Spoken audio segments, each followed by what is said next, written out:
the most sustainable thing you can do is have a product last for a long period of time.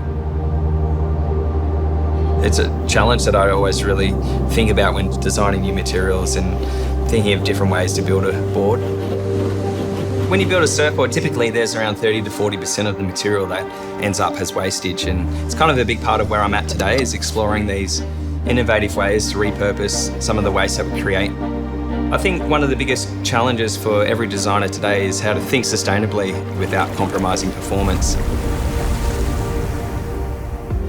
What we have here is factories that are set up to get hands-on and to come up with an idea and sample it, play around and figure out how to progress that idea and bring it to a finished product.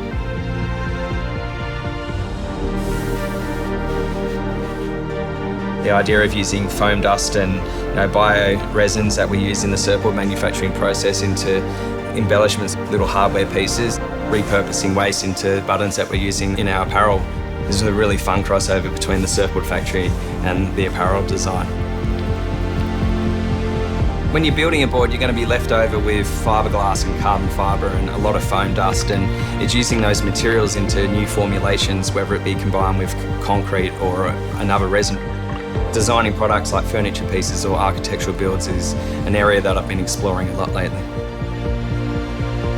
Whether it's coming up with a new carbon fibre tape or a new fiberglass weave, those materials are led to the product innovation and performance of how the board feels under your feet. I've always learnt and looked up to different brands and people who have shared the same sort of ideas as myself when thinking about design. Pushing innovation and performance is what led me towards Audi as a brand. In a lot of ways, we're from different worlds, but we have the same future in mind.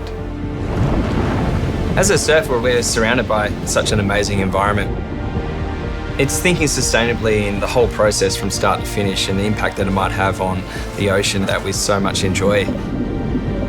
Heading towards a zero waste factory is definitely a personal goal of mine. Progress to me is thinking about these sustainable ideas in all my designs moving forward.